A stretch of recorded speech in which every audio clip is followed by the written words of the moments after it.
Physically strong होने का मतलब क्या?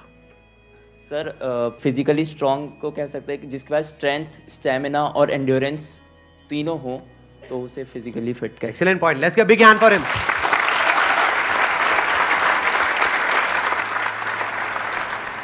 क्या हम ये कह सकते हैं उसकी मसल स्ट्रांग हो? हाँ, क्योंकि कुछ भी लिफ्ट करने के लिए, सही। वेट उठाने के लिए मसल्स का स्ट्रांग होना जरूरी है। मसल्स वीक होंगी तो आप नहीं कर पाओगे, है ना? जो ओवरऑल स्ट्रक्चर है उसमें बोन्स भी आ गई, मसल्स भी आ गई, वो स्ट्रांग होनी चाहिए, उसको हम फिजिकल स्ट्रेंथ बोल सकते हैं।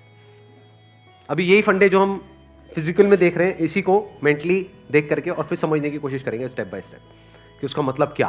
कि फिजिकल स्टेमिना तो हमको समझ आता है कि फिजिकली हम जल्दी ना थके। कोई बंदा है उसने थोड़ा बहुत काम किया एकदम से थक गया तो इसका मतलब फिजिकली स्ट्रांग नहीं है। जैसे बहुत लोग होते हैं, जैसे ही अपनी फिजिकल ट्रेनिंग करते हैं, कुछ भी करते हैं, हल्का सा भी दर्द होता है तो छोड़ देते हैं, छुई मुई टाइप के, है ना? तो बड़ा दर्द हो रहा है, भाई दर्द नहीं होगा तो बनेगी कैसे, है ना? Right sir. तो हल्का सा भी कुछ होता है तो छोड़ देते हैं, एंड्योर नहीं कर पाते हैं पेन को। Yes sir. तो पेन को एंड्योर करने की जितनी हमारे अंदर पावर है उसको हम एंड्योरेंस बोल सकते हैं। सर मेरे हिसाब से फिजिकली स्ट्रांग होने का मतलब ये है कि सबसे बड़ी चीज़ ये है कि बीमारियों से दूर होना चाहिए उसे। अगर मतलब कई बार ऐसा होता है कि हमें फिजिकली स्ट्रांग दिख रहा है पर्सन, बट वो होता नहीं है। यानी कि एक बंदा हो सकता है वो फिजिकली हमको स्ट्रांग बाहर से दिख रहा हो और वेट भी बहुत अच्छा लिफ्ट कर रहा हो, और लेकिन उसकी इम्यूनिटी वीक हो। Yes sir.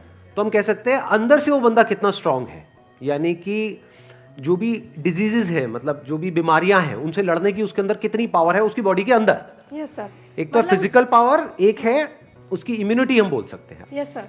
अब एक एक करके इन पॉइंट को देखते हैं कि मेंटल स्ट्रेंथ में किस तरीके से हम अप्लाई कर सकते हैं। सबसे पहले बात हमने करी फिजिकली स्ट्रांग होने का मतलब क्या? स्ट्रेंथ। मतलब आप कह लो वेट उठाना है। जैसे कहीं हम जा रहे हैं रेलवे स्टेशन पे, यहाँ पे, वहाँ पे, एयरपोर्ट पे, और अगर दोनों हाथ में पूरा भारी भारी पूरा भरा हुआ लगेज है, जैसा हम लोग इंडियंस ज़्यादातर लेकर के जाते हैं, लगेज बंदे से भारी होता है, सही है नहीं है? 3-3 बंदे बैठ बैठ करके उसको पैक कर रहे होते हैं घर पे, माँ चढ़ी होती है और साथ में बच्चे भी, बेटा तू भी आ जा, तू भी आ जा, पति, अरे तू क्या देगा, इधर बैठ।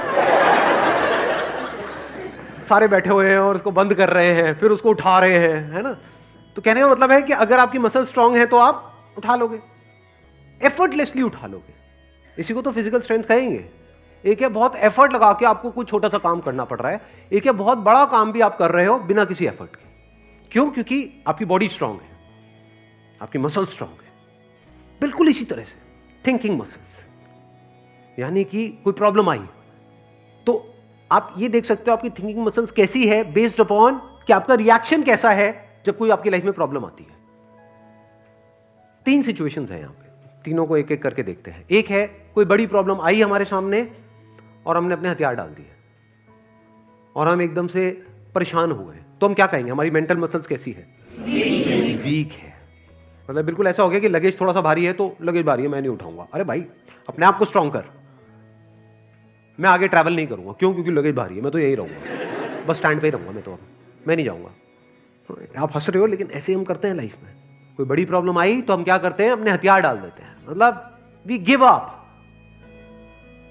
फेस ही नहीं करते हैं उस प्रॉब्लम को। ऐसी कोई प्रॉब्लम नहीं है जिसका सॉल्यूशन ना हो इस दुनिया में। अगर प्रॉब्लम है तो सॉल्यूशन भी है, बट सॉल्यूशन तक पहुंचने के लिए we need thinking muscles. We need to think a lot in the right direction. और ये राइट डायरेक्शन और रॉन्ग डायरेक्शन क्या है? राइट डायरेक्शन मतलब solution oriented approach, wrong direction मतलब प्रॉब्लम ओरिएंटेड अप्रोच, कि हम प्रॉब्लम में ही जाकर के स्टक हो गए हैं, बस उससे आगे बढ़ ही नहीं रहा है हमारा दिमाग। इसको हम कह सकते हैं मेंटली हमारी जो मसल्स हैं वो वीक है, मेंटली हम वीक है। दूसरा सिनेरियो क्या है? कोई प्रॉब्लम आई, उससे हम लड़े और लड़ने के बाद में बहुत एफर्ट लगाया, बहुत दिमाग लगाया, बहुत मेहनत करी, लड़े और जीत गए। मतलब उस प्रॉब्लम का हमने सॉल्यूशन निकाल लिया। क्या हम कह सकते हैं कि आप मेंटली बहुत स्ट्रांग हो? नो। व्हाई? एग्जैक्टली बिकॉज आपको बहुत एफर्ट लगाना पड़ रहा है। समझ गए ना? हाँ, जैसे कोई बैग उठाना है तो बहुत एफर्ट लगाना पड़ रहा है जी, दोनों हाथ लगा दिए और ये घसीट घसीट के जा रहे हो और पहुंच गए, कह रहे हो हाँ मैं तो ये, मैं तो वो। भाई कुछ नहीं, तेरी कमर में लचक आ चुकी है। The second scenario is better than the first scenario, but not as good as the third scenario. Third scenario क्या है? बड़ी से बड़ी भी कोई प्रॉब्लम आई हमारी लाइफ में, हम पहले ही उसके लिए तैयार थे और ऐसे सॉल्यूशन निकल के आ गया। मतलब वो प्रॉब्लम जो दुनिया के लिए बहुत बड़ी है, जिसको देख करके लोग डरने लग जाते हैं, वो प्रॉब्लम आपके सामने आई, ऐसे सॉल्यूशन निकल गया, एफर्टलेसली काम हो गया। यानी एक बैग आपके पास में है 50 किलो का, ऐसे उठा लिया हल्के में। मतलब लोगों को देखने में लग रहा है कि अरे बैग तो बहुत हल्का है, बैग हल्का नहीं है, उस बंदे में दम है। तो कैसे लाइफ की मुश्किल से मुश्किल प्रॉब्लम्स को भी आप आसान से आसान बना सकते हो, कितना आसान बना सकते हो कि ऐसा लगे अरे इस बंदे को तो कोई एफर्ट ही नहीं करना पड़ रहा है। उसी को तो कहेंगे मेंटल स्ट्रेंथ, मेंटली स्ट्रांग होना। इसको अगर मैं समअप करूं, जो भी अभी तक मैंने कहा है उसको एक लाइन के अंदर अंदर, तो वो क्या है? एक कैटेगरी होती है लोगों की जो सिंपल से सिंपल प्रॉब्लम्स को भी कॉम्प्लिकेटेड बना देते हैं अपने माइंड में। 99% लोग ऐसे ही हैं इस दुनिया में। सिंपल सी प्रॉब्लम है, कुछ भी नहीं, उसको भी इतना कॉम्प्लिकेटेड किया हुआ है जैसे पता नहीं क्या हो गया, हवा बना दिया है पूरा का पूरा। और दूसरी कैटेगरी होती है लोगों की, ऐसे बहुत कम लोग होते हैं, वही होते हैं जिन्होंने एक्चुअल में काम किया होता है अपनी मेंटल मसल्स के ऊपर। वो कौन होते हैं? जो कॉम्प्लिकेटेड से कॉम्प्लिकेटेड प्रॉब्लम्स होती हैं उनके सामने, जिसको देख करके बंदा कहे अरे यार ये तो बहुत कॉम्प्लिकेटेड है, उसको भी सिंपल बना देते हैं। जैसे फॉर एग्जांपल आपकी कोई रिलेशनशिप है किसी के साथ में और वहां पे बहुत क्लैशेस चल रहे हैं, बहुत मेजर कुछ इश्यूज हो रहे हैं। एक तो ये आपस में हम लड़ते मरते रहे कुत्ते बिल्ली की तरह, जैसे ज्यादातर घरों में होता है, उसका कोई सोल्यूशन निकल पाएगा कभी भी नहीं। तो हमें क्या करना होगा? समझना होगा इस रिलेशनशिप में प्रॉब्लम है क्या। अज्यूम नहीं करना है पहले से कि प्रॉब्लम उसमें है या प्रॉब्लम मुझ में ही है। ये भी एक विक्टिम मेंटालिटी होती है, मेरे में ही कमी है, वो तो सब सही है बस मेरे में ही कमी है। ये भी बड़ी गंदी मेंटालिटी होती है, विक्टिम मेंटालिटी। या फिर तुझ में प्रॉब्लम है, मैं सही हूं तू गलत है। तो पर्सन को ना देखा जाए कि वो या वो, प्रॉब्लम को समझा जाए। प्रॉब्लम एग्जैक्टली क्या हो रही है रिलेशनशिप, वो जो क्लैश हो रही है उसकी जड़ क्या है, उसका कॉज क्या है। अगर वो हमको समझ आ जाता है बारीकी से, तो क्या वो प्रॉब्लम जड़ से ठीक नहीं हो जाती? और अगर हम उसको ना समझे और ऊपर ऊपर से ठीक करने की कोशिश करें, क्या वो कभी भी ठीक हो सकती है? कोई भी मिल करके क्या उसको ठीक करवा सकता है उस प्रॉब्लम को? जैसे दो लोगों के बीच में प्रॉब्लम हो रही है, कोई तीसरा आ जाए उनके बीच में मीडिएटर बन करके, मैं सॉल्व करवा दूंगा तुम्हारी प्रॉब्लम, तो कुछ देर के लिए तो वो समझौता करा सकता है, लेकिन अगर परमानेंट उसका सोल्यूशन चाहिए तो वो कैसे होगा?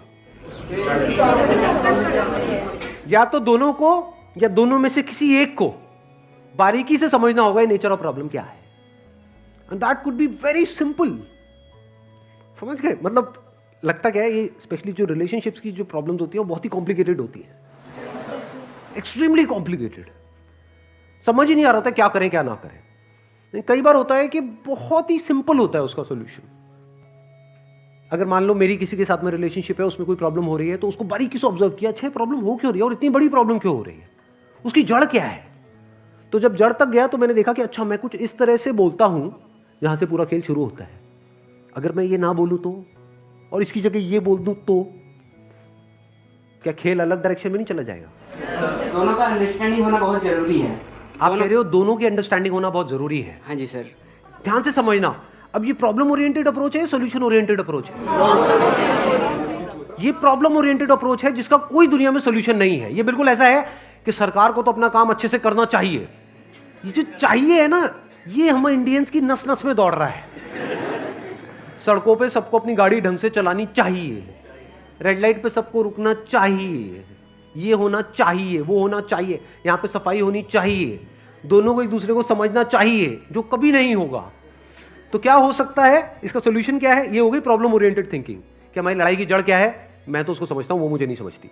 समझ गए ना? आ गई ना प्रॉब्लम। जबकि सोल्यूशन क्या है? मुझे ही समझना है, खत्म।